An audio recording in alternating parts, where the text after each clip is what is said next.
clarity on the purpose of the webinar invitation. So, started on time din naman.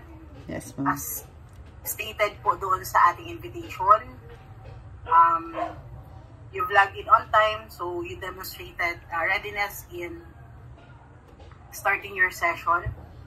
Also, you've checked and confirmed the attendance of your learners, and also check din kung yung mga learners natin is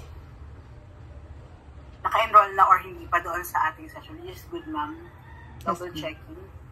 And also participants were reminded about the etiquettes, do's and don'ts. Good point po yun. And also, you have given clear instructions to your learners, which allows po yung inyong orderly interaction with them. Kaya mas smooth yung discussion nyo po with your learner. In this case, kay Sir Castro po. Yes, ma'am. Also, before you start, you've initiated yung pag-recording and also informed your learners about recording and the purpose of the recording. So, sa demonstration of technical support po natin, process, yung pinaka-process na mismo, you've completely and accurately enrolled 3 students from the registered users niyo po. So, you were able to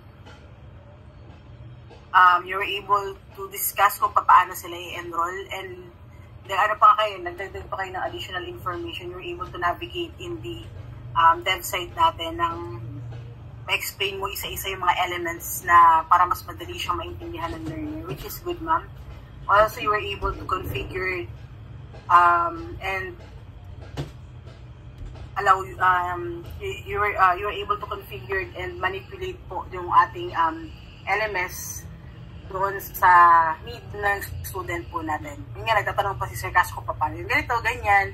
So, it allows po easy participation and access po ng ating mga student while they're discussing.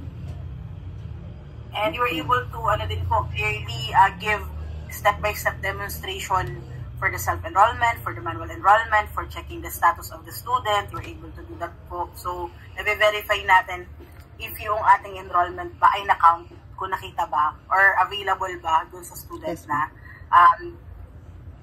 binibigyan natin ng tech support. And also, you were able, ang maganda ma'am dito sa ginawa niyong provide tech support is you were able po to assist Mr. Castro doon po sa technical support na kailangan niya, which is yung sa enrollment and pag-navigate po doon sa ating LMS po. So you guided him po thoroughly po doon sa paano po gagawin yung pag-manage ng LMS po. Yun po yung maganda din, ma'am, kasi usually may other option pag sa gagamit kayo ng third party na app. Pwede din yung sa Google Meet, pero yung iba, halimbawa pag magbibigay sila ng tech support, i-familiar kayo doon sa tawag dito, wait lang, ma'am, yung remote access, yung pwede nyo din siyang gamitin.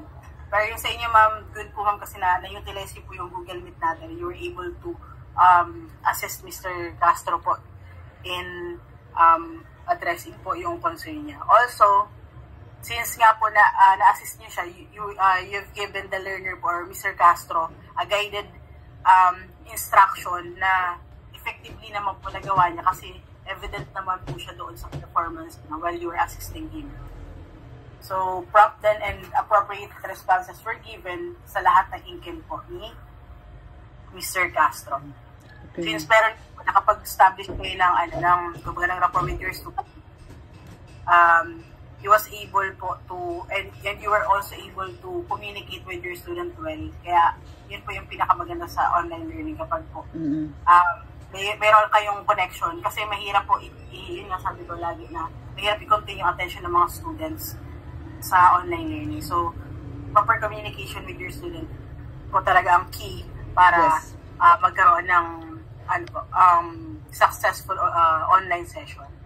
So, summary po ng feedback natin. So, you've demonstrated a strong technical readiness, clear communication, and effective learner support skills. So, Ayun po, ma'am. Congratulations. You are ready na po to teach online. Ready na siya. Sabi niya nakaraan pa already. Pero po, yung demonstrated, naman, lahat ng kailangan natin i-provide in tech support. So, if ever you want to browse pa, ma'am, sa ating, dito sa ating LMS para mag-practice pa po, you can do so. So, para yung, halimbawa, di ba yung diniscuss natin ngayon is provide tech support.